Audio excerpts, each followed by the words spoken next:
Can you choose what you believe? Take a moment with that question. It seems deceptively simple, doesn't it? But really, it slices right into the very core of our agency, our sense of self, and how we construct our realities. Is belief a conscious, deliberate act, a decision you make with the same intentionality as, say, picking out your clothes for the day or deciding what to have for dinner? Or is it something far more elusive, a powerful current of conviction or indeed of doubt that simply washes over you, settling deep within your psyche, often seemingly beyond your direct control? Let's bring this abstract philosophical puzzle down to earth, to a place we've all likely encountered. Imagine yourself standing at the precipice of something truly momentous in your life. Perhaps it's the eve of a daunting new career venture, a make or break presentation that could define your professional trajectory, or even a deeply personal challenge that asks every fiber of your being to step up. You're there on the brink, your heart thrumming, a knot of anticipation and apprehension tightening in your stomach. Now, in that potent, raw, and often terrifying space just before you leap, before you even begin to act, what's happening inside your head? Are you choosing to believe in your own potential, to summon that inner conviction that you possess the skills, the resilience, the sheer grit to pull this off? Do you actively decide to embrace the vision of success, to cultivate that unwavering certainty? Or does that potent, affirming belief, that deep-seated sense that you can and will succeed, simply materialize within you, an almost mystical surge of confidence that arrives unbidden? And conversely, when the insidious tendrils of crippling doubt begin to snake their way into your thoughts, whispering that you're not good enough, that you're destined to falter, are you choosing to harbor that doubt, to let it take root and blossom into despair? Or is it a relentless, almost autonomous tide of negativity that you desperately struggle to push back against, feeling powerless in its current?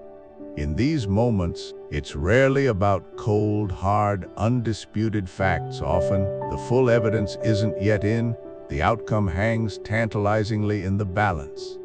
It's about a profound, personal, and sometimes terrifying leap of faith, or the agonizing, paralyzing inability to make one. This isn't just a contemporary psychological conundrum, the fodder for self-help gurus or modern therapists. This fundamental question about the nature of belief and its relationship to choice was a central preoccupation for some of the most incisive thinkers during a period of immense intellectual and social transformation in the late 19th century. Amidst the swirling currents of scientific discovery and philosophical inquiry, one luminary shone particularly brightly, an American philosopher and psychologist whose insights continue to resonate with astonishing clarity and practical relevance even today. His name was William James.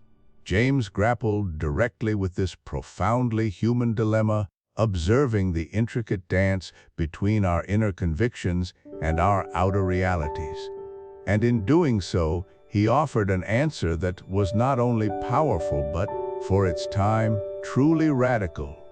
He didn't propose that we can simply wish any belief into existence, conjuring truths out of thin air regardless of contradictory evidence or the cold hard facts of reality. That's a crucial distinction. Instead, James introduced a groundbreaking, nuanced concept that he famously termed the will to believe.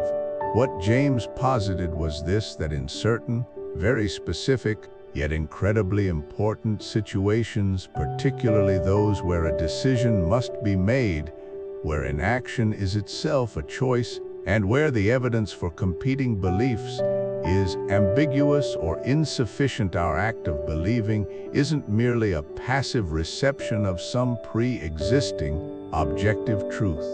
Rather, he argued, our belief itself becomes an active, even necessary ingredient in making that truth become real. It's a deeply empowering and almost catalytic notion that in these critical instances, your belief isn't just a response to reality, a mere reflection of what is, but an active shaping force, a precondition for what can be. Imagine the aspiring artist who believes, against all early criticism, that their vision has merit. It is that very belief, that will to believe, that sustains them through countless hours of work, through rejection, through self-doubt, ultimately enabling them to produce the masterpiece that then proves their initial belief was justified. The belief wasn't just true, it made itself true. This radical, often misunderstood, idea flips our conventional understanding of truth and belief on its head. It suggests that sometimes the belief itself, the very act of choosing to affirm something, is the indispensable condition required for its own fulfillment. And it's a concept that resonates with startling clarity and surprising depth when we begin to explore the extraordinary world we're about to plunge into, the eccentric, the self-made, the undeniably believing world of Timothy Dexter.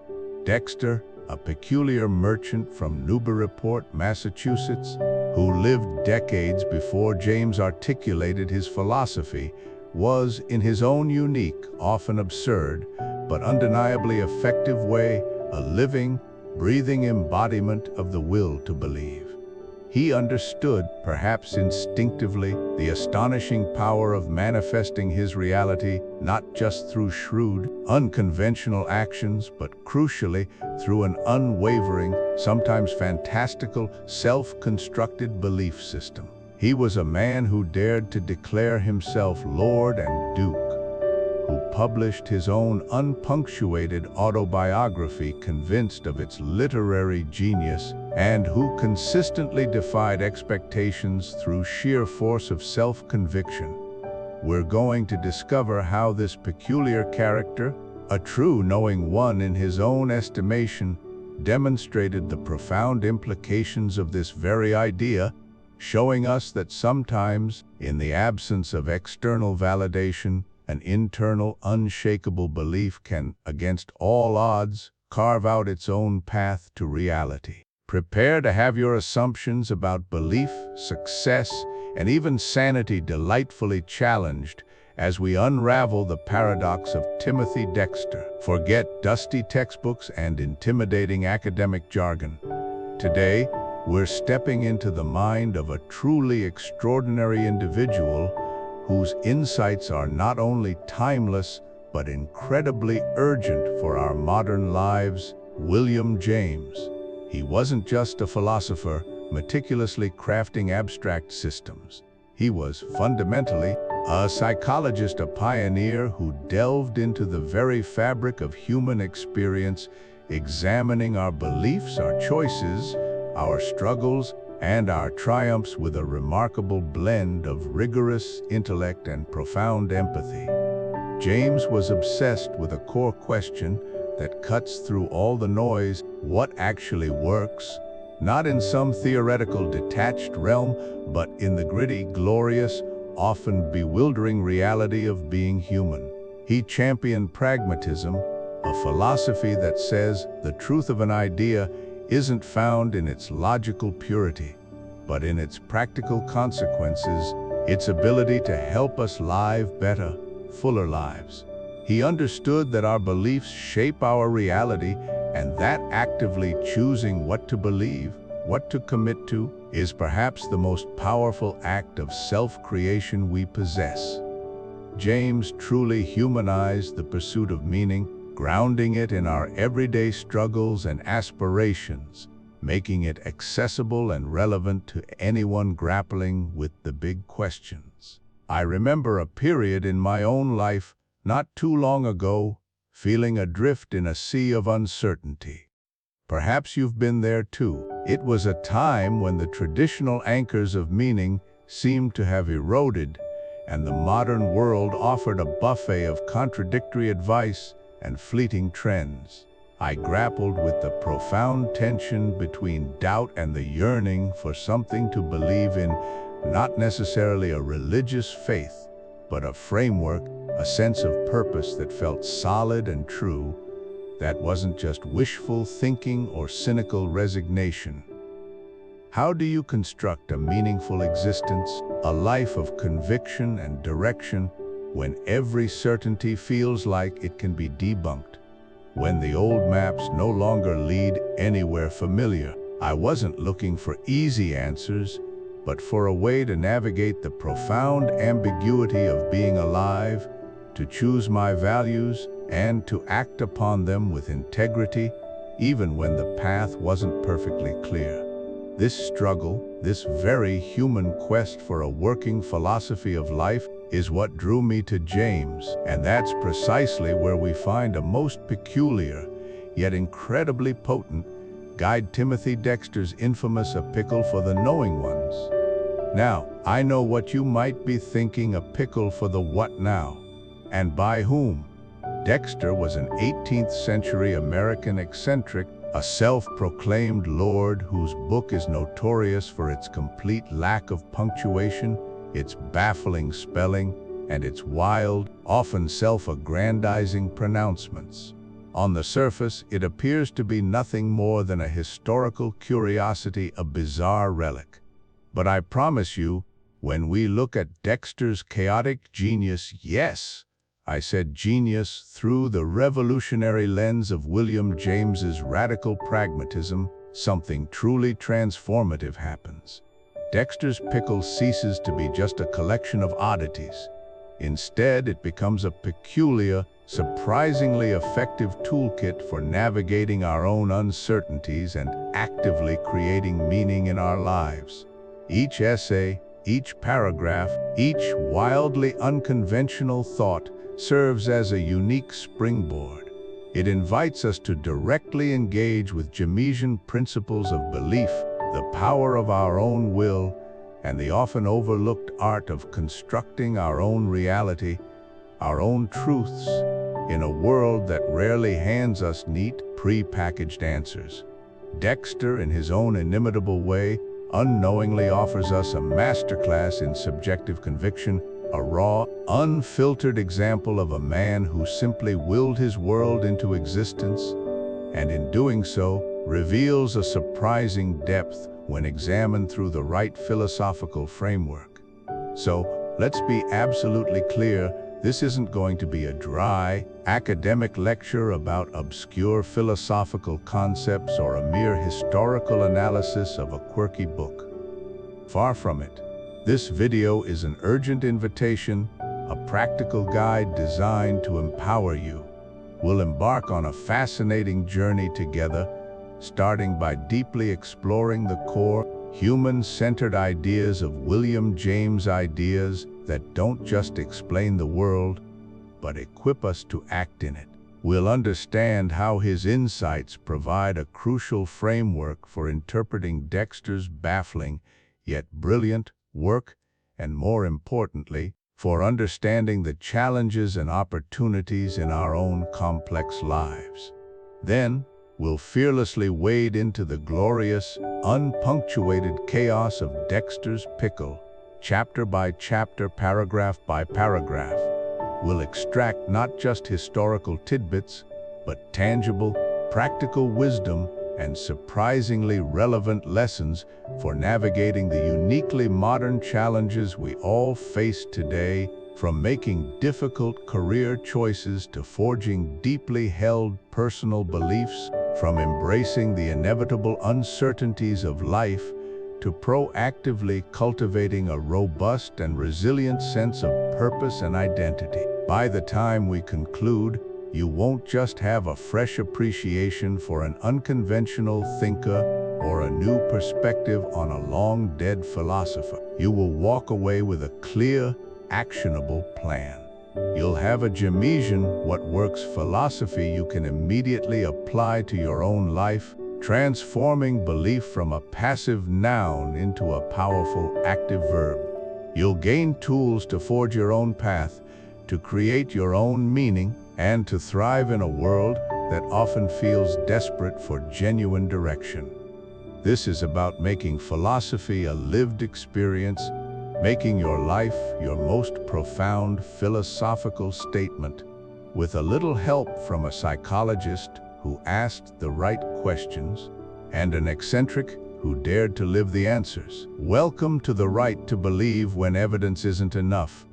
In this chapter, we delve into a profound philosophical idea that challenges the very foundation of how we make crucial life decisions, particularly when confronted with uncertainty.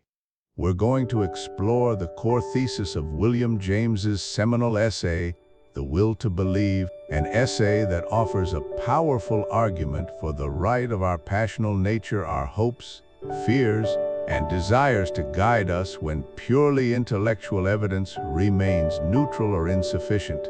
Imagine standing at a crossroads in life. You've weighed all the facts, consulted all the experts, yet the path ahead remains shrouded in ambiguity. The evidence for one choice is no stronger than for another. It's in these moments, James argues, that our innate human capacity for belief, for a leap of faith, becomes not just permissible but, at times, essential. This isn't a call to irrationality, but rather a nuanced exploration of human agency in the face of irreducible doubt. James posits that the will to believe is justified when we face a genuine option. What exactly constitutes a genuine option? He defines it through three distinct characteristics. It must be living, forced, and momentous. Firstly, a genuine option must be living. This means that both hypotheses presented the choices before you must be live possibilities for you as an individual. For example, for an ardent atheist, the option to believe in a specific religious dogma might be a dead option. It simply holds no psychological appeal or possibility. But for someone grappling with spiritual questions, different paths of faith might be very live indeed. Secondly, a genuine option must be forced. This implies that we cannot avoid making a choice. Even choosing not to choose is in itself a choice with potentially significant consequences. Think of a ship at sea facing a storm. Deciding not to steer is a decision that impacts the outcome just as much as actively steering in one direction or another. You are forced to act or not to act, and either way, you embrace a consequence. Finally, a genuine option must be momentous. The decision must be unique, significant, and potentially irreversible. It's not a trivial choice like what to have for dinner, but one that could profoundly shape your future, your identity, or your relationships. Such decisions have far-reaching implications, making them heavy with meaning and consequence. To illustrate this concept, James famously employs the analogy of the mountain climber. Picture a climber stranded on a dangerous precipice, facing a perilous leap across a chasm to safety. The evidence might be ambiguous. The jump looks incredibly difficult, perhaps impossible.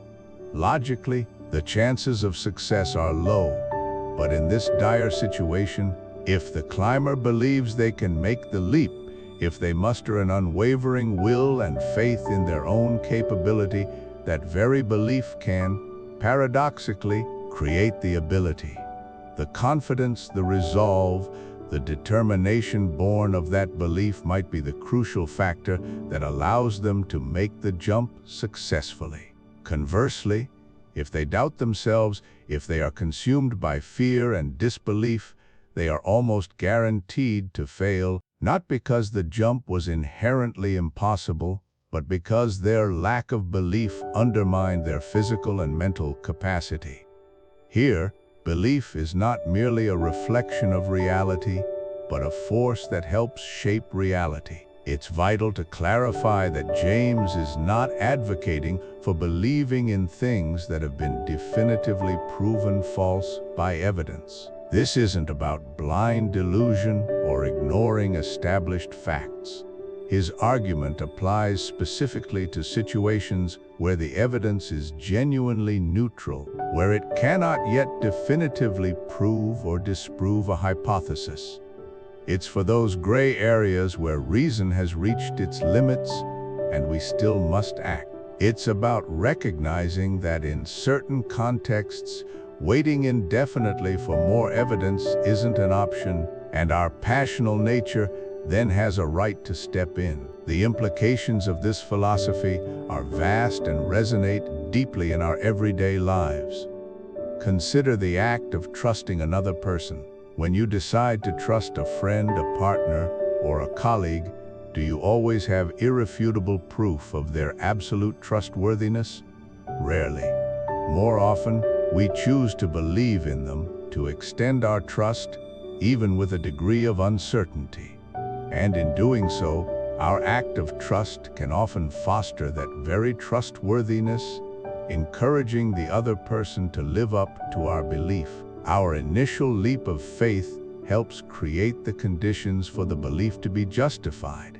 Similarly, think about committing to a cause, whether it's a social movement, a political ideal, or a personal ambition.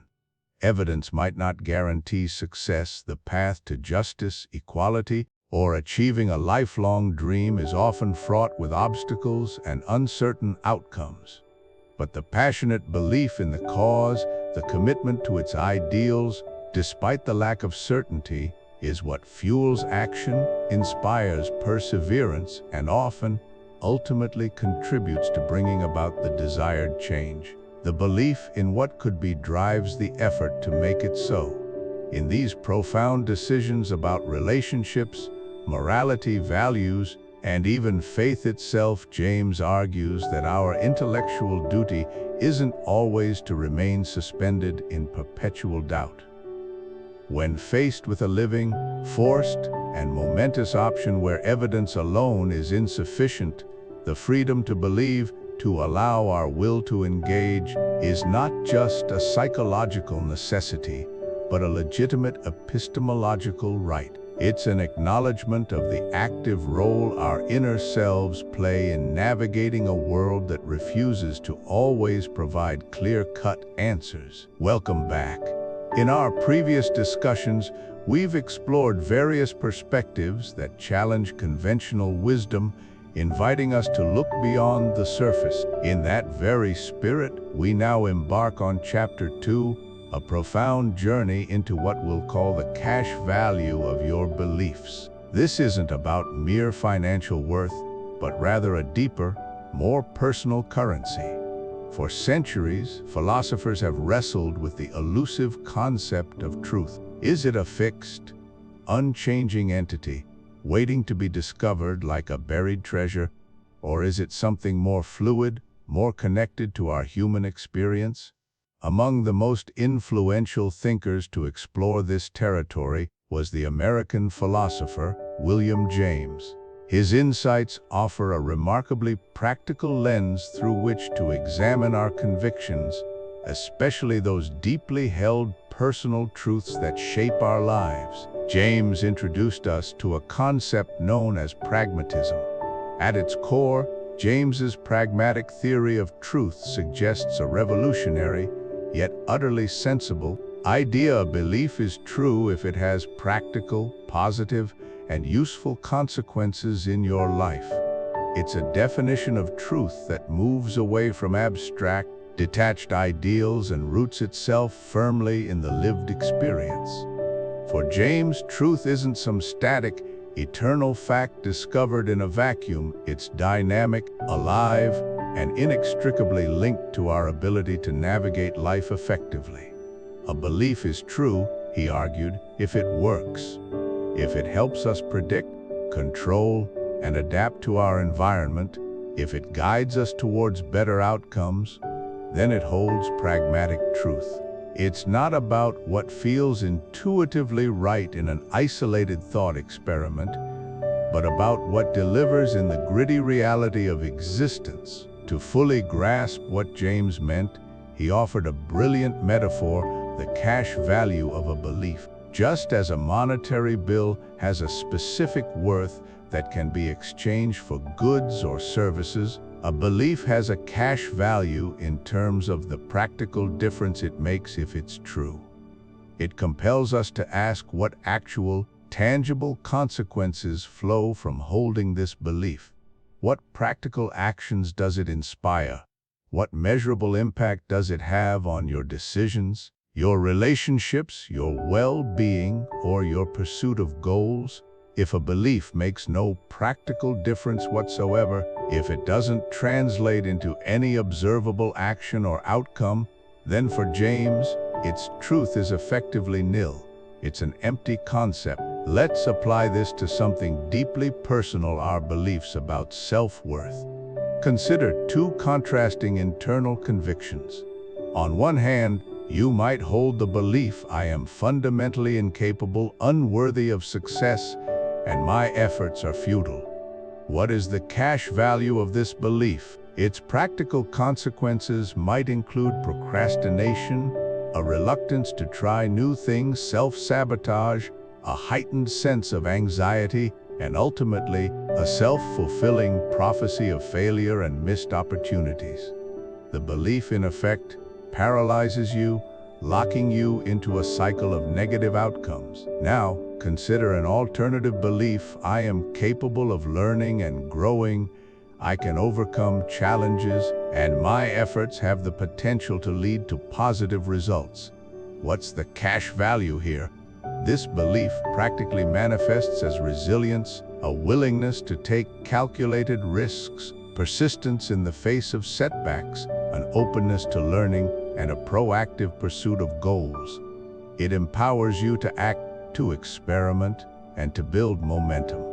From a pragmatic standpoint, which of these beliefs about self-worth holds more truth? The one that empowers you, that leads to a richer, more effective, and more fulfilling life, is the one that demonstrates its truth through its tangible, positive consequences.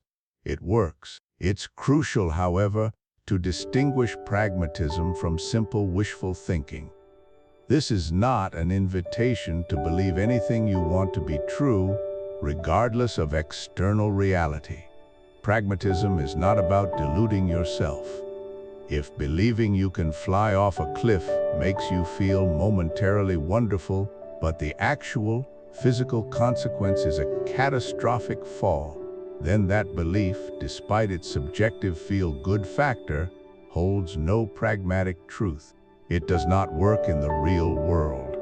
A belief must genuinely lead to positive, verifiable outcomes in your experience, outcomes that stand up to the test of reality.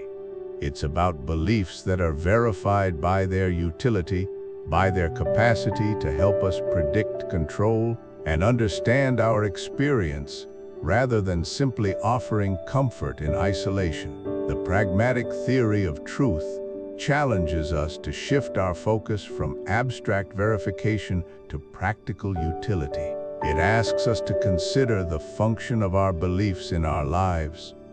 What are they doing for us? Are they empowering us or hindering us? Are they opening doors or slamming them shut? This isn't an invitation to intellectual laziness, but a profound challenge to examine the lived impact of our deepest convictions and, perhaps, to consciously choose those beliefs that hold the greatest cash value for our flourishing. This perspective offers a powerful tool for self-reflection and personal growth, inviting us to become architects of our own internal truths based on the outcomes they generate in the world. Welcome to Chapter 3, Navigating the Inner River of Your Mind. For any knowing one, as Timothy Dexter might describe them, understanding our inner world is paramount. Today, we explore a concept from over a century ago that still holds immense power: William James's stream of consciousness. Imagine your mind not as static thoughts or memories neatly filed. Instead, envision a vibrant, constantly flowing river. This isn't merely a metaphor, it's how William James, the pioneering American psychologist, described our mental life in the late 19th century. He saw consciousness not as disconnected states, but a continuous, ever-changing flux, much like a river's current. Thoughts, sensations, emotions, they all drift in, merge, transform, and flow onward. No abrupt breaks, no static moments, just perpetual, seamless movement. Every perception, idea, feeling is part of this unbroken flow, always in motion, always morphing. It's a dynamic, living stream within each of us. This understanding offers profound liberation. If thoughts are ripples in an unending river, then a single negative thought, a fleeting moment of self-doubt, or a transient surge of anger is just that, a ripple.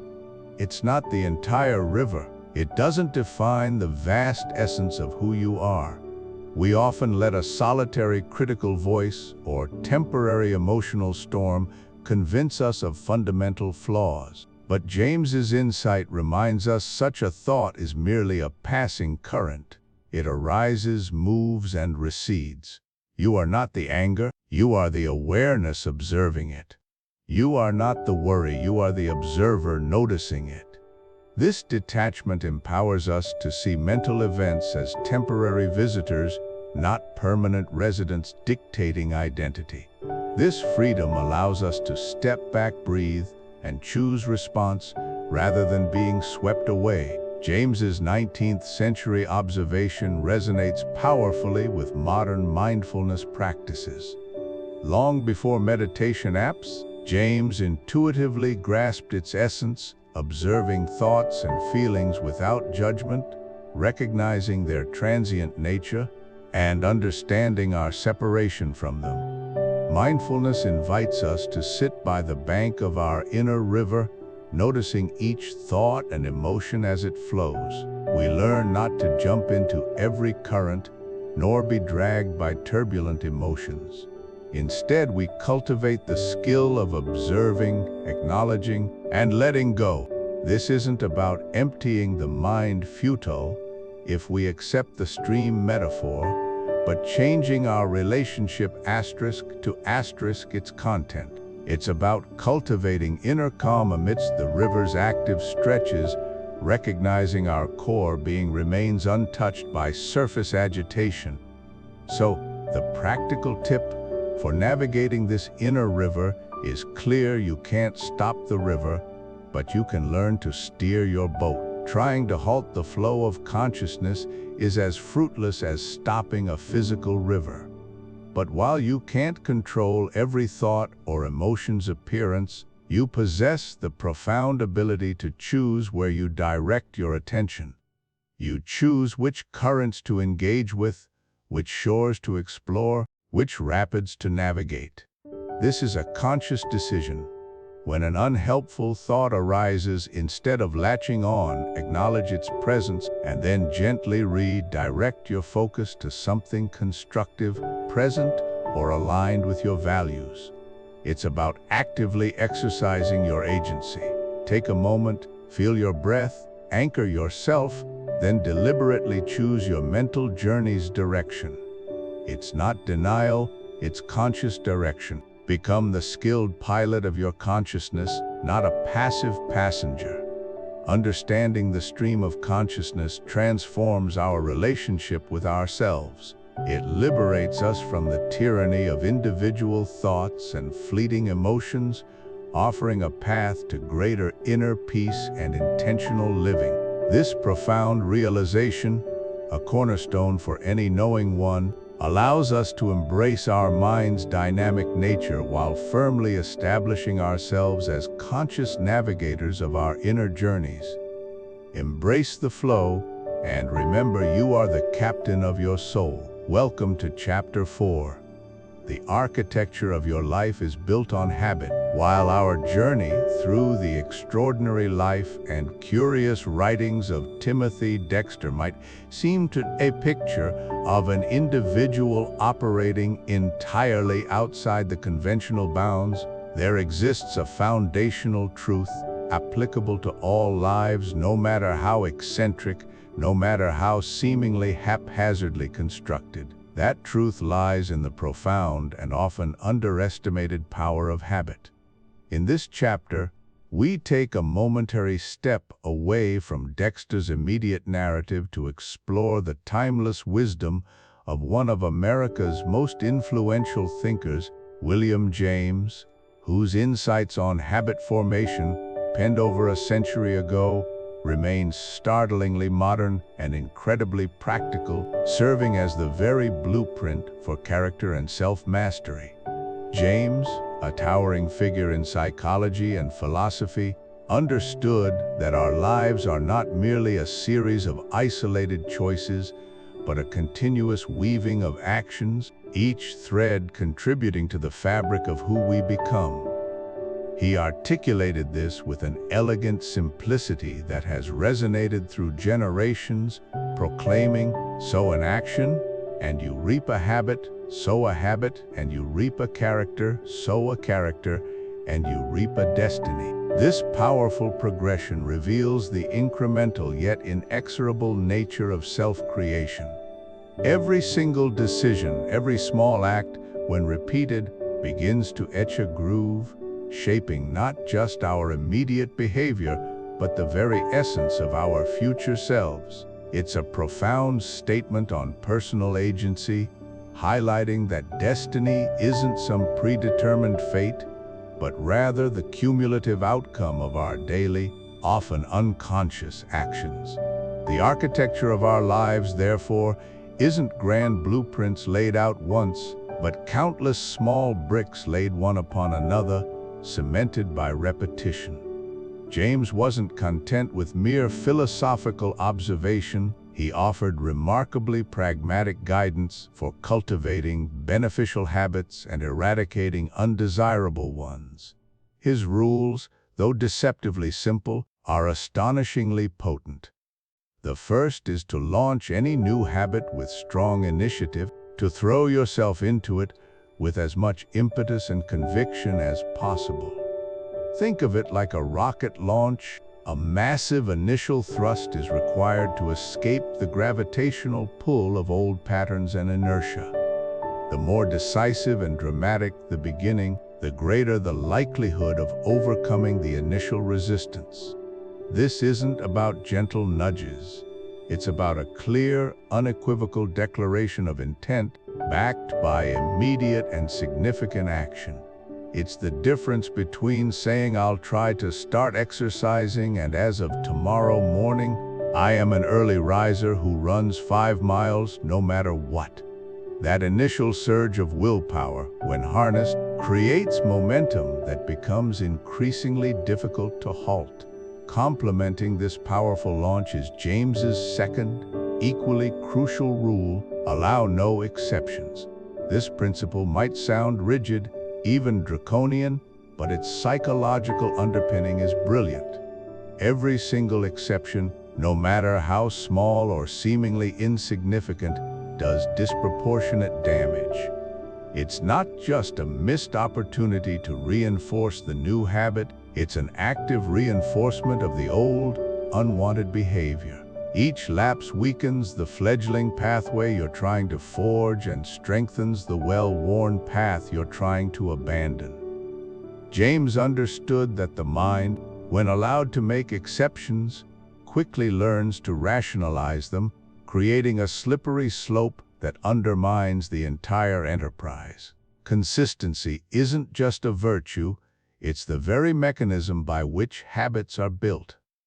One day off might seem harmless, but it teaches your brain that sometimes is acceptable, making the next exception even easier to justify. James also offered remarkably prescient insights into the neurological basis of habit, long before modern neuroscience provided the detailed maps. He spoke of how repeated actions quite literally carve out pathways in our brains, making certain responses and behaviors increasingly automatic. These are what we now understand as neural pathways. Initially, any new action requires conscious effort, deliberation, and a significant expenditure of willpower. But as an action is repeated, It moves from the realm of conscious decision to unconscious routine. It becomes a reflex, an automatic response, requiring minimal mental energy. This automation is the genius of habit. By shifting routine behaviors to the unconscious mind, habits free up our precious and finite willpower. Imagine having to consciously think about every single step you take while walking, every word you utter, every breath you draw. Life would be an exhausting, overwhelming cognitive burden.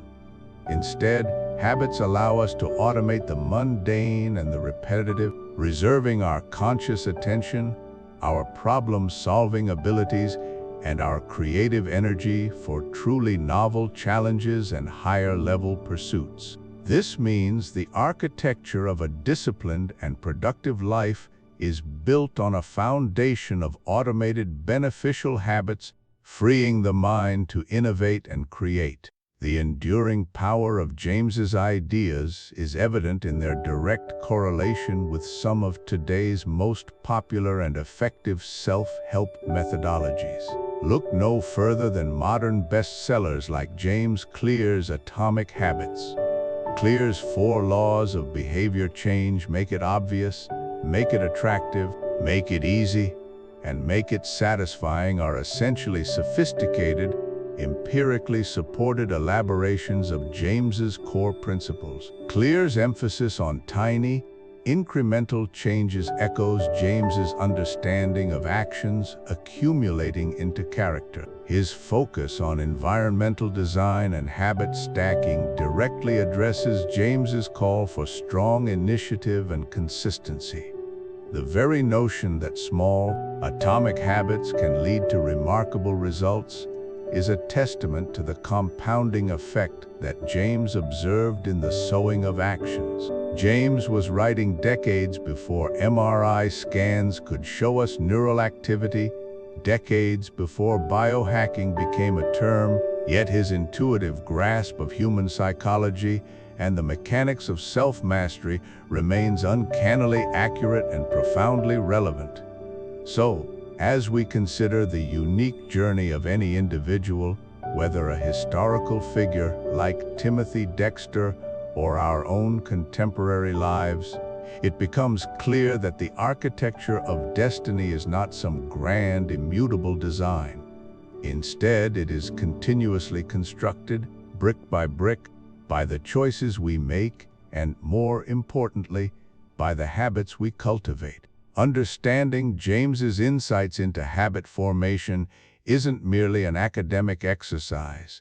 It's a foundational lesson in actively shaping our character, mastering our tendencies, and ultimately building the life we intend to lead, one conscious action, one ingrained habit at a time. Welcome back to our exploration of Timothy Dexter's delightfully eccentric world, a journey that, as we've discovered, often requires us to reconsider our own assumptions about sanity, success, and even meaning.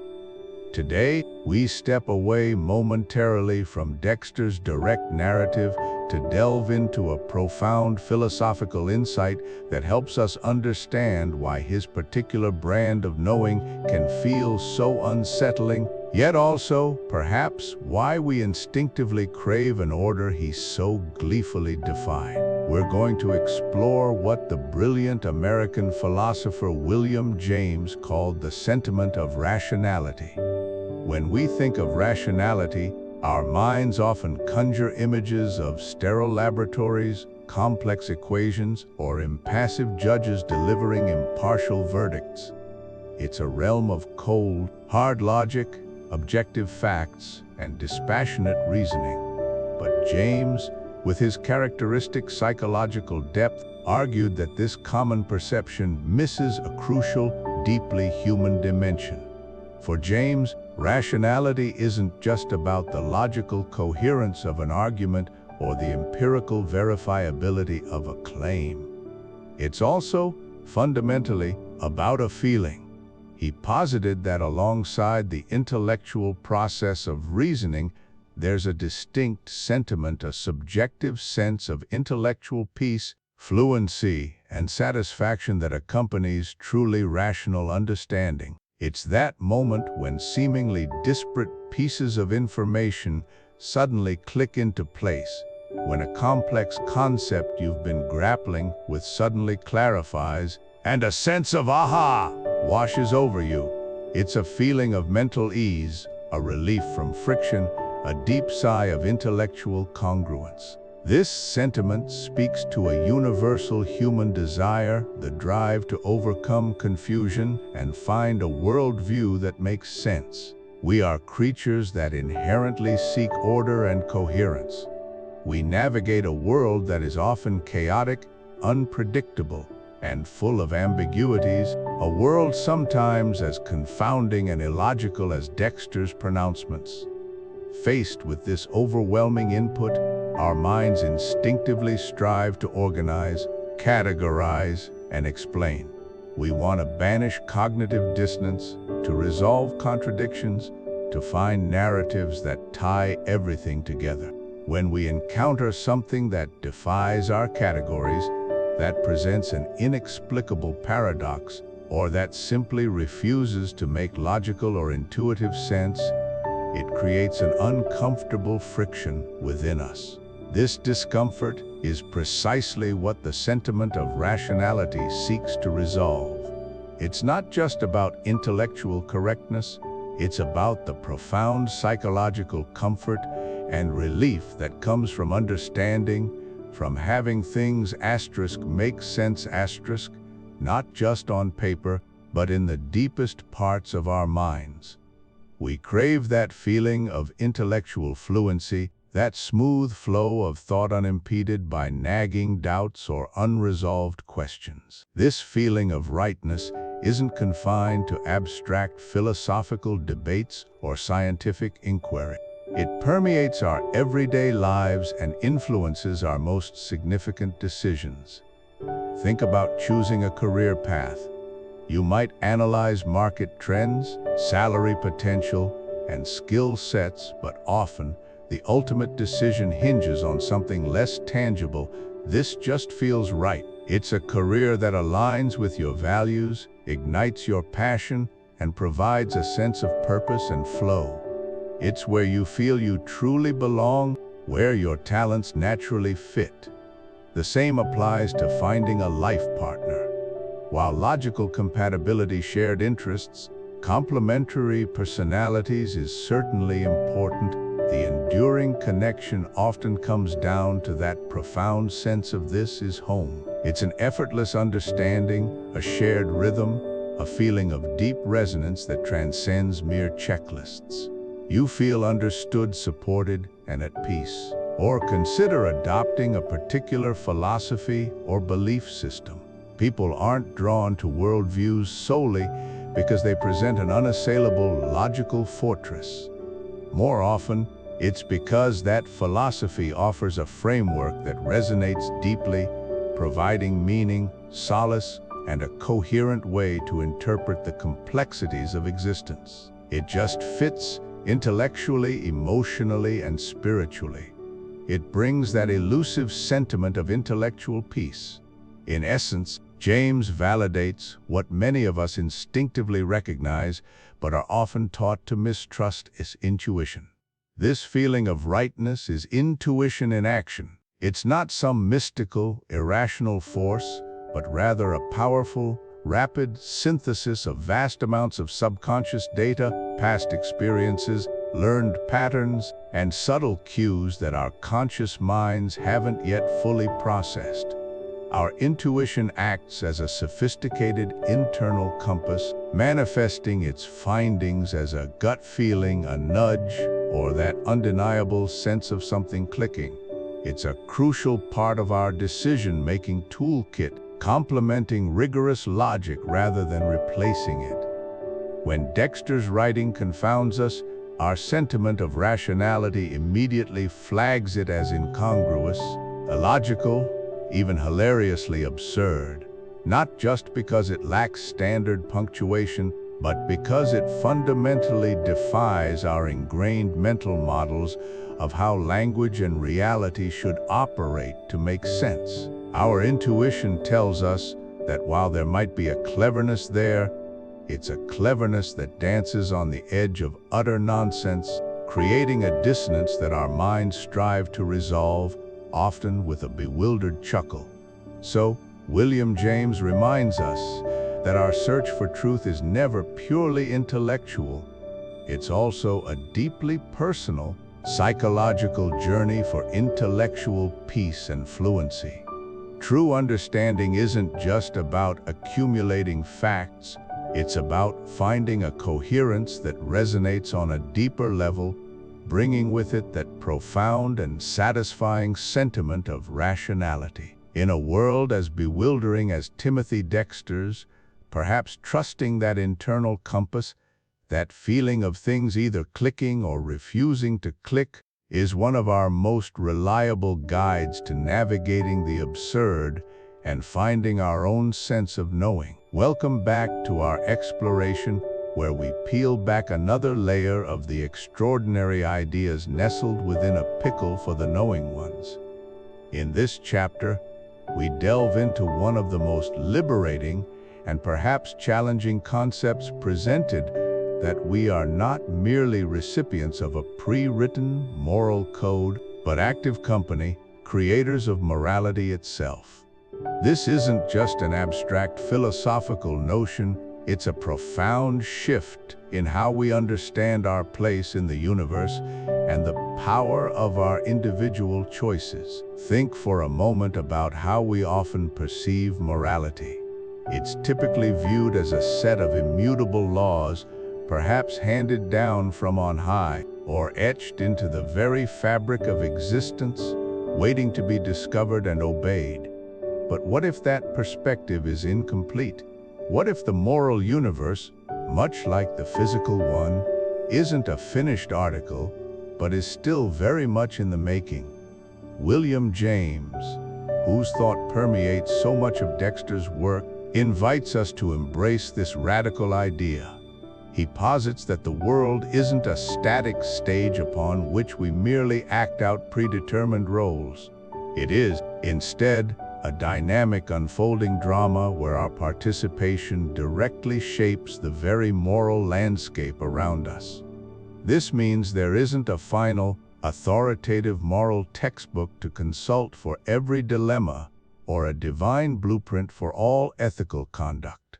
Instead, we are engaged in a continuous, living act of creation, forging our moral path as we walk it, with each step contributing to the emerging shape of what is right and good. This profound insight transforms us from passive subjects into essential collaborators in the grand tapestry of existence. This brings us to what James famously termed the strenuous mood. If the moral universe is still being built, what then is our responsibility? The strenuous mood isn't about being grim or joyless. It's about choosing consciously and deliberately to live as if our actions truly matter in the fight for a better world. It's a decision to confront the challenges, the ambiguities, and the injustices we encounter, not with resignation, but with a vibrant sense of purpose and unyielding resolve. It means rejecting the comfortable apathy that often tempts us and instead embracing the inherent risk and reward of engagement. This strenuous mood demands courage, for it means standing up for ideals that may not yet be universally accepted and striving for a future that is not guaranteed.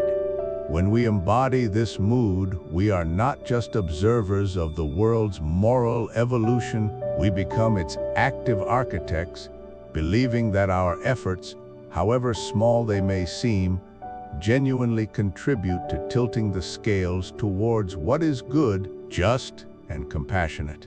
It's a profound act of faith in our own agency and the boundless potential for positive change. So, how exactly do we create this moral reality? It's through our choices, through what we choose to value, and through the demands we make upon ourselves and the world. When we choose to prioritize kindness over cruelty, when we demand justice for the marginalized, when we champion empathy in a world too often steeped in division, we are not simply reflecting a pre-existing moral law. On the contrary, we are actively giving form and substance to these very ideals, bringing that moral reality into being in a way that would not exist without our intervention. Our ideals, our aspirations, our very capacity to care, are the raw materials from which a richer, more humane moral universe is forged. What we truly care about, what we invest our emotional and practical energy into, becomes the very bedrock of our shared moral experience. Our values are not merely passive reflections. They are active forces that sculpt the world around us, transforming abstract principles into tangible realities through our lived commitment. This framing of moral living is, therefore, not a burden, but an immensely active, creative, and profoundly hopeful project. It liberates us from the anxiety of searching for an elusive, perfect moral code, and instead empowers us to participate in its ongoing construction. It invites us to be artists of our own lives and, collectively, artists of a better world. Every decision we make, every stand we take, every act of compassion we offer is a brushstroke on the canvas of our shared moral future. It's a call to envision a world not as it is, but as it could be, and then to actively work towards that vision, knowing that our participation is not just welcome, but essential. This perspective transforms morality from a set of restrictive boundaries into an expansive field of potential where hope is not just a feeling, but a fundamental driving force for creation. We become participants in an unfolding story where our every conscious choice adds a new, vital chapter to the moral history of humanity, continuously refining and expanding our collective moral compass through our very existence and our principled action. This is the essence of building your own moral compass, not finding a pre-made one, but forging it, piece by piece, through the crucible of your own lived experience and principled action, ensuring that each generation contributes to a more morally robust future. Welcome back, fellow travelers on the winding path of peculiar wisdom. We arrive now at Chapter 7, a place where the vibrant absurdity of Timothy Dexter's world meets the most profound query of our own. While Dexter himself might not have penned an explicit philosophical treatise on the meaning of life, his very existence, his audacious self-declaration, offers a unique lens through which to tackle the ultimate existential question: is life worth living? This isn't just an academic debate to be pondered in quiet contemplation. It is the ultimate, inescapable choice, the very pickle that truly tests our knowingness, demanding an answer not just from our intellect, but from our very being. Consider this fundamental truth: we are all, by virtue of drawing breath, faced with a relentless, ultimate forced option. We simply must live our lives based on an assumption, whether consciously articulated or subconsciously held, of either inherent meaning or profound meaninglessness. There's no true neutrality in the act of living, no comfortable fence to sit upon. Every morning we rise, every decision we make, every task we undertake, every interaction we engage in is a tacit vote, a practical declaration. We are already in motion, already participating in the grand drama of existence. The question isn't whether to play the game, but what fundamental stance we adopt while playing it. Do we proceed as if there's a point, a purpose, a richness to be found, cultivated, or even created? Or do we operate from a default position of futility where all endeavors ultimately lead to an indifferent nothingness? Our answer, enacted through our daily choices and actions, shapes the very fabric of our lived experience. It defines our subjective reality, regardless of any objective truth. To vividly illustrate this potent concept, let's step away from grand philosophy for a moment and consider a simpler, more relatable scenario: attending a social gathering. Imagine you're invited to a party. You, as an individual, possess two fundamentally different approaches you can take, each stemming from a core belief about the outcome. In the first scenario, you walk in with a deeply ingrained belief that it's going to be awkward, that people won't be friendly or engaging, that you'll have nothing interesting to say, and that the entire evening will ultimately be a waste of your precious time. How does this belief manifest in your behavior? You likely stand by yourself, arms perhaps defensively crossed, avoiding eye contact, perhaps retreating into your phone, radiating an unmistakable air of disinterest, discomfort, or even mild hostility. And lo and behold, what happens? People picking up on your cues tend to leave you alone. The few conversations you do have are stilted and brief, and you depart feeling utterly justified in your initial negative belief. Your preconceived belief, through your reactive behavior, effectively created your reality for that evening. Now, imagine the alternative. You walk into that very same party with a genuine, hopeful belief that it's going to be fun, that you'll undoubtedly meet interesting people, that you'll connect and enjoy yourself immensely.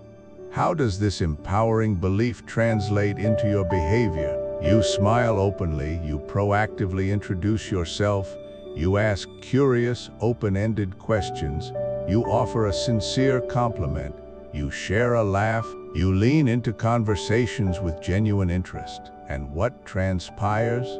People, sensing your warmth and openness, respond in kind. They engage, they share their stories, they laugh back, creating a positive feedback loop. You forge genuine connections, you have stimulating conversations, and you leave feeling energized, fulfilled, and perhaps even eager for the next gathering. The party, transformed by your initial belief and subsequent proactive actions, genuinely became fun, not just for you, but for those around you too. The profound, even radical, insight here is that this same principle applies to life itself, only on an infinitely larger, more complex, and undeniably more consequential scale. When we utter a resounding yes to life, not as a passive, resigned acceptance, but as an active, courageous, and deeply creative affirmation, we aren't simply acknowledging some pre-existing, objective meaning waiting to be stumbled upon like a lost treasure. No, we are embarking on a profound, ongoing act of creation. A yes to life is the ultimate entrepreneurial venture, the most significant artistic endeavor. It's the conscious decision to build, to cultivate, to explore, to connect, to love, to strive, to learn, and to contribute, even when the inherent worth isn't immediately apparent or guaranteed. It's the steadfast belief that by pouring our unique energy, our conscious intention, and our unwavering will into the vast, often blank, canvas of existence, we are not merely observing but actively generating value and weaving threads of purpose into the very fabric of our days. This creative affirmation is precisely what transforms raw potential into tangible, lived meaning. And so, we arrive at the very heart of the matter, the ultimate answer to the question of life's worth. Meaning isn't some fixed artifact waiting patiently to be unearthed in the dusty annals of the universe, nor is it a complex secret code to be deciphered from ancient texts. Meaning, ultimately, isn't found, it is dynamically forged. It is hammered into shape, day by day, moment by moment, through our persistent belief in action. It is born of the conviction that life is indeed worth living, a profound conviction that then organically compels us to live in a way that actively makes it so. Timothy Dexter, in his own eccentric, self-declared glory, perhaps understood this fundamental truth better than most.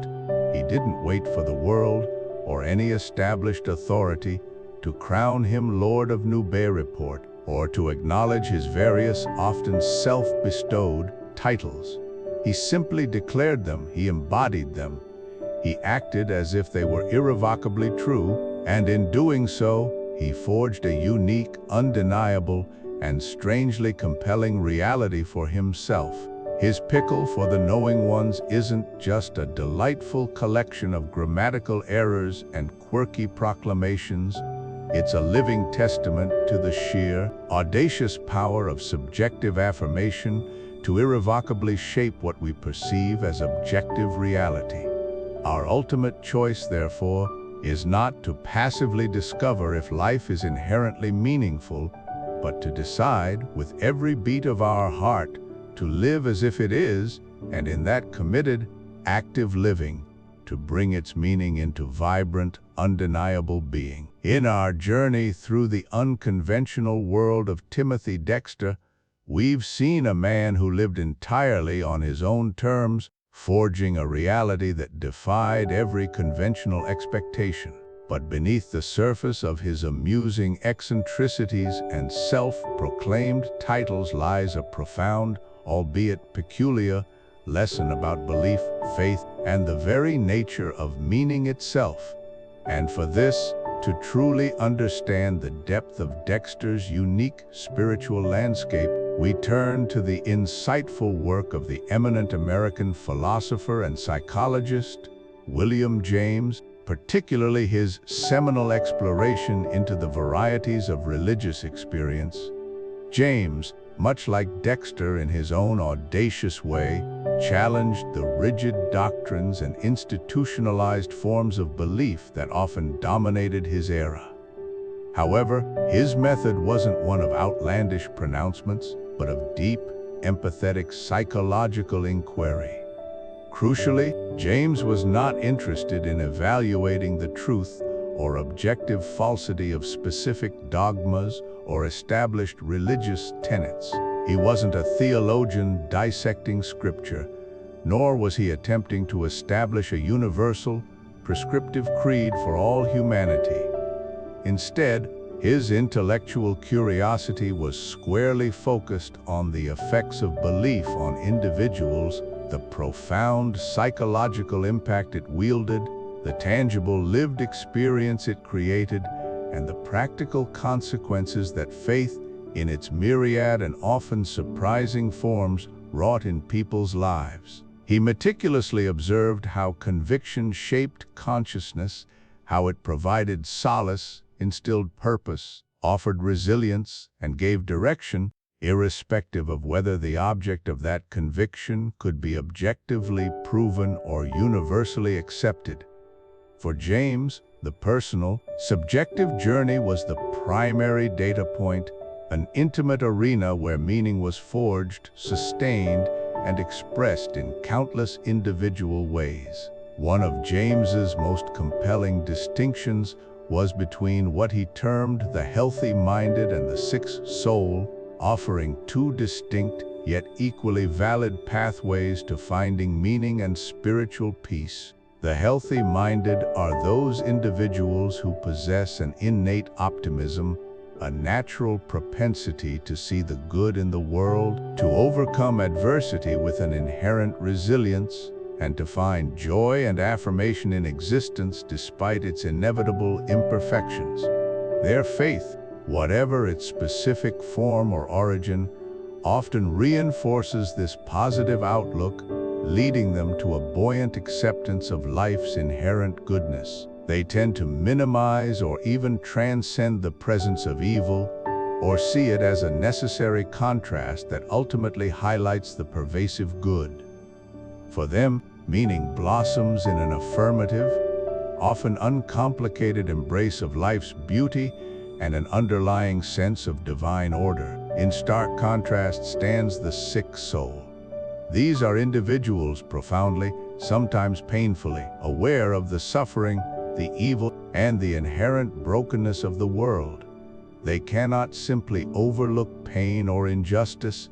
It gnaws at them, demanding recognition and reconciliation. For the sick soul, meaning often arrives not through an easy optimism, but through a profound wrestling with despair, a transformative conversion experience, or an encounter with a truth so powerful that it transcends and reconfigures their entire understanding of suffering and existence. Their path is often marked by struggle, doubt, and a deeper, sometimes harder one, appreciation for redemption or transcendence. What James ultimately concluded was that both these temperaments, the healthy-minded and the sick soul, are legitimate and vital expressions of human experience. Both can and do find profound meaning and spiritual connection, often through paths that appear diametrically opposed. Neither is superior, they are simply different facets, reflecting the vast, beautiful spectrum of human psychology. And in the audacious self-belief and unwavering conviction of a man like Timothy Dexter, we can perhaps glimpse a peculiar, if extreme, embodiment of the healthy-minded, building his own unique edifice of meaning and purpose against all odds. This brings us to a crucial invitation for you, the viewer, on your own quest for understanding, to acknowledge and respect your own unique path to finding what is true and deeply meaningful.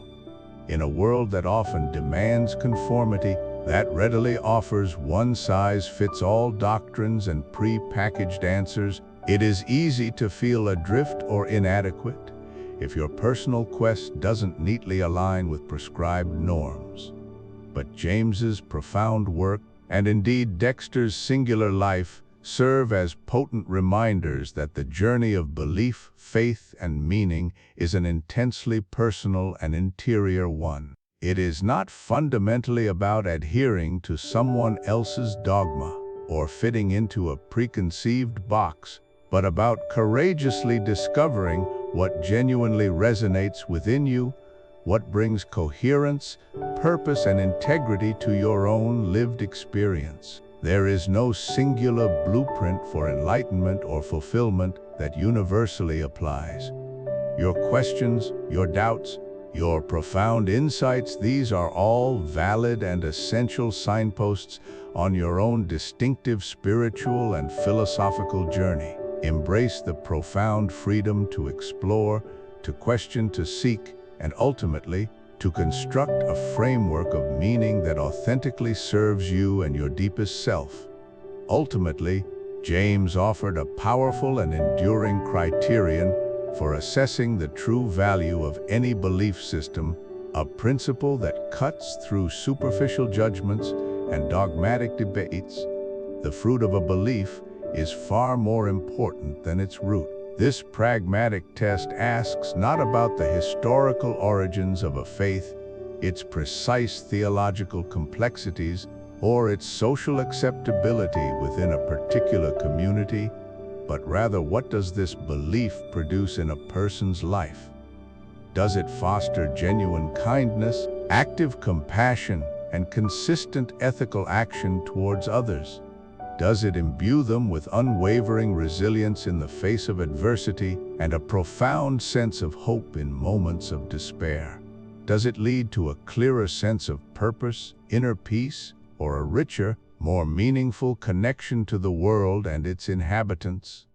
If a belief, regardless of how unconventional, eccentric, or seemingly irrational its roots might appear to outsiders, consistently yields such positive, life-affirming fruits, transforming the individual for the better and inspiring good, then for that individual, it possesses undeniable value, efficacy, and truth.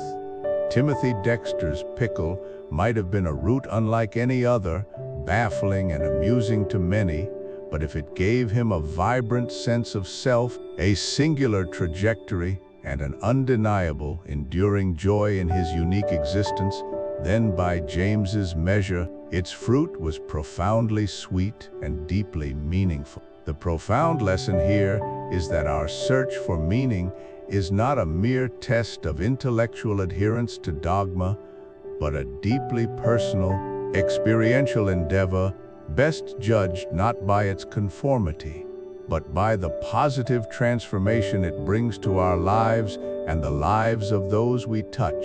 Welcome back. We've journeyed through the intricate landscape of William James's Will to Believe philosophy, understanding its profound implications for how we navigate uncertainty and shape our realities. Now, it's time to move beyond intellectual appreciation and put this powerful concept into practice. We're not just discussing philosophy, we're inviting you to live it. This next section is your 7-day Will to Believe action plan, a practical, step-by-step challenge designed to help you apply James's insights to your own life immediately, fostering growth, breaking inertia, and perhaps revealing truths that only action can uncover. This isn't about wishful thinking, but about purposeful, deliberate engagement with life's genuine options. Are you ready to embrace the power of proactive belief? Excellent. Let's begin your transformative week. Day 1 and 2, identify your genuine option. For the first 2 days of our challenge, your mission is to pinpoint an area in your personal or professional life where you face a genuine uncertainty. This is crucial. James emphasizes a genuine option. It can't be something you simply wish for without any plausible path. It must be live, forced, and momentous. Live, meaning you feel a real pull towards it. Forced, meaning you can't escape the choice. Even choosing to do nothing is a choice. And momentous, meaning it holds significant consequence for your life. Perhaps you're at a career crossroads, wondering if you should pursue a passion project or stick with your current stable job. Maybe it's a personal relationship, contemplating whether to invest more deeply or accept a growing distance. It could even be a creative endeavor you've dreamed of but never dared to start. The key is that your intellect alone cannot definitively resolve this dilemma. You're stuck in a state of indecision. Spend these 2 days reflecting deeply. Journal, talk to a trusted friend, or simply meditate on this uncertainty. What is that one genuine option, that fork in the road, where a proactive belief could make all the difference? Don't rush this step. Clarity here is foundational. By the end of day 2, you should have identified the specific area you'll focus on for the rest of the week. Day 3 and 4, act as if. Now that you've identified your genuine option, days 3 and 4 are dedicated to action. This is where James's philosophy truly takes flight. Your task is to take one small action related to your identified uncertainty, acting as if the positive outcome you desire is already possible or even inevitable. This isn't about making a grand, irreversible leap, but a manageable, tangible step. For example, if your genuine option is about starting that passion project, your as if action might be to dedicate an hour to outlining your first steps or reaching out to someone who's successfully pursued a similar path.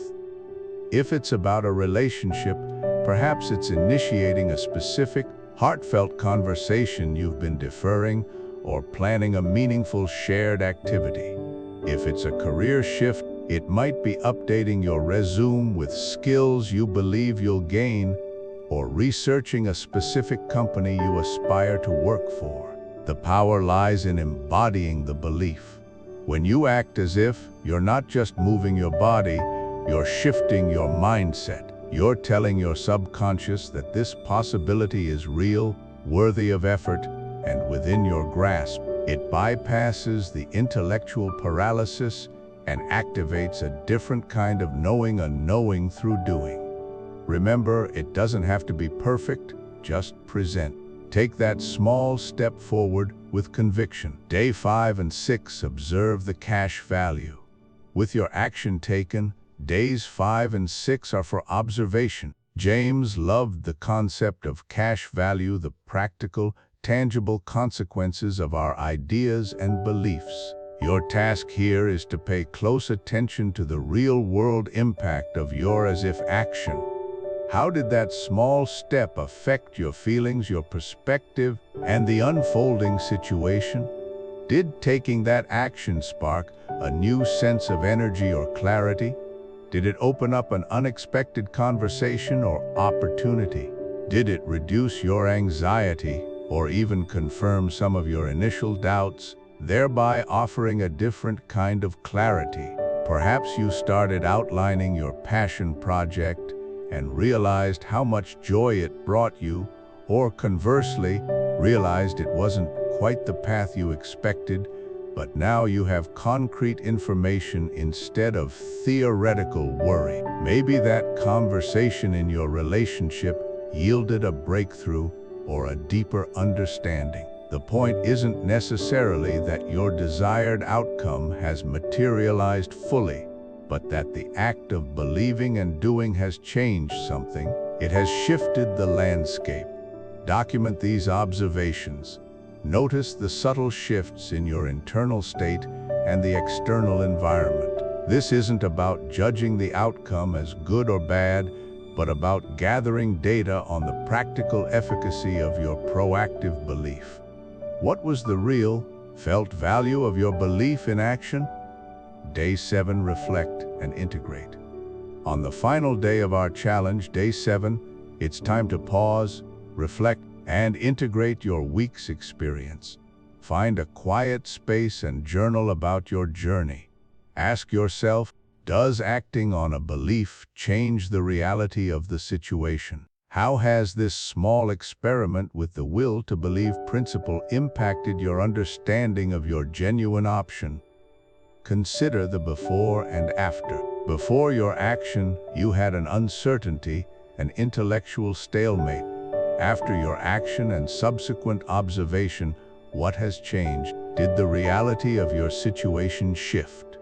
Perhaps not the ultimate outcome yet, but certainly your reality, your perception, your emotional state, your sense of agency. Did new pathways reveal themselves? Did your confidence grow? Did you discover an inner resource you didn't know you possessed? This journaling process is vital for solidifying your learning. It's about recognizing that belief isn't merely a passive acceptance of ideas, but an active, dynamic force that can shape our experience and unlock possibilities that remain hidden to a purely intellectual approach.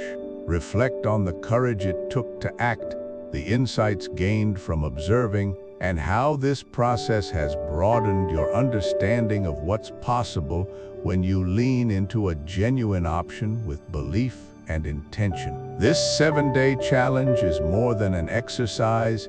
It's an invitation to a new way of engaging with life's profound uncertainties. It's an opportunity to truly embody William James's will to believe and experience its transformative power firsthand. We encourage you to undertake this challenge with an open mind and a courageous spirit.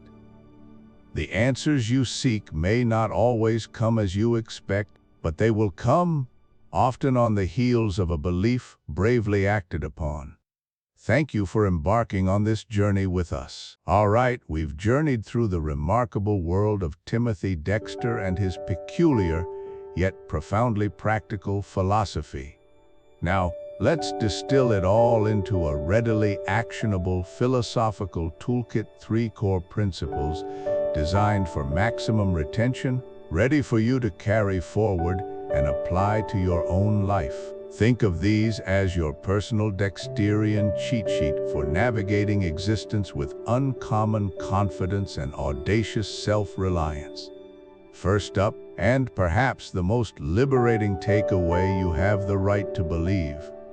This isn't just a suggestion, It's a fundamental declaration of autonomy in a world often shrouded in uncertainty, where definitive answers are scarce, or where conflicting viewpoints barrage your senses.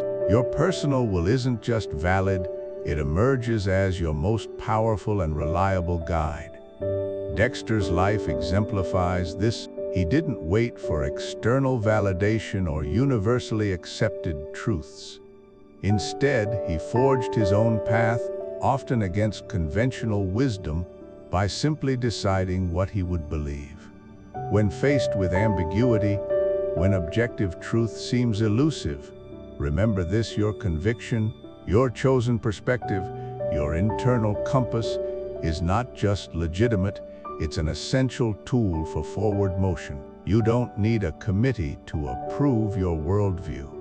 You have the inherent right to construct a framework of belief that serves you, allowing you to act and progress even when the path ahead is less than clear. Trust your own judgment, your own intuition, and your own audacious spirit. Which brings us seamlessly to our second point: truth is what works.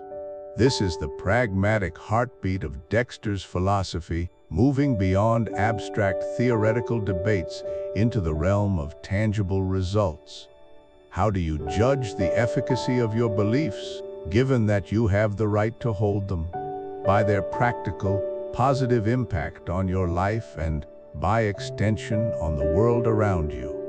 If a belief system, an assumption, or a personal narrative leads to greater well-being, fosters constructive action, brings you peace, or empowers you to achieve your goals, then for all intents and purposes, it possesses its own unique truth. It's a functional truth. This isn't an endorsement of self-deception, but rather a profound invitation to evaluate your internal landscape with a critical, yet ultimately beneficial eye. Does your current set of convictions empower you, or does it hold you back? Does it open doors, or does it erect barriers? Dexter's success wasn't built on intellectual purity, but on the practical application of ideas that demonstrably moved him forward, however unconventional those ideas might have been. So, experiment. Test your assumptions against the crucible of experience. Keep what serves you and bravely discard what doesn't, regardless of external pressures or historical dogma. Finally, and perhaps most empowering of all, you are the architect. This encapsulates your profound agency in shaping not only your understanding of the world, but the world itself, starting with yourself. Through your chosen beliefs, those narratives you embrace, the convictions you uphold, and your consistent habits, the daily actions that stem from those beliefs, you are actively and continuously building your character. You are designing your destiny, brick by self-chosen brick. Every thought you entertain, every principle you adopt, every routine you establish is a deliberate stroke on the canvas of your existence. You are not a passive recipient of fate or a mere product of circumstances. You are the master builder, the lead designer, the ultimate creator of your own experience. Dexter didn't just stumble into his unique reality, he constructed it, often with materials others deemed worthless or absurd, but which he, through sheer force of will and a pragmatic assessment of what worked, transformed into the foundations of his extraordinary life. Embrace this power. Recognize that the story of your life, your character, and your future is continuously being written, not by some external force, but by you, the architect, in every choice you make, every belief you embody, and every action you take. These 3 points: your right to believe, the pragmatic test of what works, and your inherent power as the architect of your own reality, form the heart of Timothy Dexter's enduring legacy. They are not merely quaint historical observations, but vital, actionable principles for anyone seeking to live a life of purpose, authenticity, and audacious self-creation. Carry this philosophical toolkit with you. Apply its wisdom thoughtfully. And remember, the grand design of your life is waiting for your touch. As we draw this peculiar journey through Timothy Dexter's world to a close, we're left not just with anecdotes of a man who declared himself Lord and sold warming pans to the West Indies, but with a profound, if unconventional, challenge to our own perceptions of reality, success, and sanity. Dexter, in his inimitable way, compels us to question who defines the knowing ones and what knowledge truly entails. He forces us to confront the delicate, often blurry, line between genius and madness, between calculated eccentricity and pure folly. His life, his book, A Pickle for the Knowing Ones, is more than a historical curiosity. It's a testament to the power of belief, a belief so potent it can manifest a universe around an individual, even if that universe is entirely of their own making. Dexter operated in a world where his convictions, however outlandish, shaped his actions and in turn shaped his reality. He lived by a self-authored truth, impervious to external validation or criticism. This isn't just about an 18th century merchant, it's about us today and the truths we choose to inhabit. In an age brimming with information, algorithms, and curated realities, the discernment of the knowing ones becomes more critical than ever.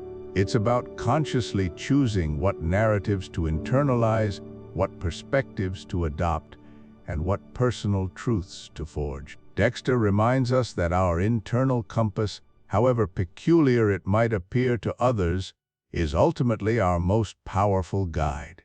The true pickle, then, is not just for the knowing ones, but for all of us who dare to question, to interpret, and to ultimately choose. So, I want to ask you directly, having explored the fascinating, often bewildering, world of Timothy Dexter and his philosophy of self-determination, what will you choose to believe? What hidden assumption about success or wisdom or even reality itself are you willing to challenge? What seemingly outlandish idea, if embraced with conviction, could redefine your path? Now, more than ever, is the moment to move beyond passive consumption and into active engagement. Dexter didn't just think about being a lord, he declared it. And then he built monuments to that declaration. He didn't just ponder the wisdom of his own mind, he published it, defying all conventions of grammar and spelling. Your chosen belief doesn't need to be as grand or as eccentric as Dexter's, but it needs to be yours, and it needs to be powerful enough to inspire action. So, I invite you to reflect deeply on this. Consider one insight, one new perspective, one liberating thought that has resonated with you during our time together, or perhaps something entirely new that Dexter's spirit has sparked within you. Then, comment below with one belief you'll choose to act on this week.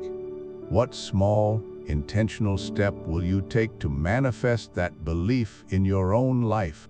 It could be anything from consciously questioning a widely accepted norm to embracing a personal quirk, from seeking unconventional solutions to daily problems to simply allowing yourself to think differently about what constitutes value or success. Share your commitment, and let's begin to build a collective tapestry of chosen realities. This act of vocalizing your intention is a powerful first step in bringing it to fruition. If this exploration into the lives of history's most compelling and often most eccentric thinkers has sparked your curiosity and offered a refreshing philosophy for modern life, I warmly encourage you to like this video. Your engagement not only helps others discover these unique narratives, but also signals to us that you appreciate this deep dive into figures who challenge the status quo. And to ensure you never miss another journey into the minds of those who dared to think differently, be sure to subscribe to our channel. We are committed to unearthing and sharing more unconventional wisdom, more thought-provoking perspectives, and more pickles for the truly knowing ones among us, providing a continuous stream of insights that empower you to navigate and redefine your own world. Join our growing community of independent thinkers, of those who appreciate the richness that comes from embracing diverse and often peculiar viewpoints, and let's continue to explore the boundaries of what's possible, what's true, and what's wonderfully human. For those whose appetites have been truly whetted by Timothy Dexter's audacious existence and the profound implications of his self-fashioned legend, and who feel a pull to delve even deeper into the original source of his peculiar genius, I wholeheartedly suggest further reading. Of course, the primary text itself, a pickle for the knowing ones, is an absolute must. To truly appreciate the unadulterated essence of Dexter's mind, you need to engage directly with his unique prose, his unpunctuated stream of consciousness, and his charmingly chaotic spelling. Immerse yourself in the very words that baffled and delighted his contemporaries. Beyond that, explore other historical accounts of eccentrics and self-made personalities who dared to defy societal norms. Look for biographies of individuals who, like Dexter, forged their own paths regardless of popular opinion or established rules. These deeper dives will not only provide richer context to Dexter's era, but will also illuminate the timeless human impulse to create one's own truth, to live authentically, and to challenge the very definitions of success and sanity. The true journey of understanding often begins when we pick up the original source, allowing the voice of the past to speak directly to us, prompting new questions and deeper reflections. Ultimately, Timothy Dexter, in all his baffling brilliance, provides us with a fundamental choice to accept the world as it is presented or to participate actively in its creation. He embodies the radical freedom that comes from claiming your own narrative, from being the ultimate arbiter of your own worth, and from crafting a reality that aligns with your deepest, most idiosyncratic beliefs. The greatest gift he leaves us is not a set of instructions, but an invitation to personal sovereignty.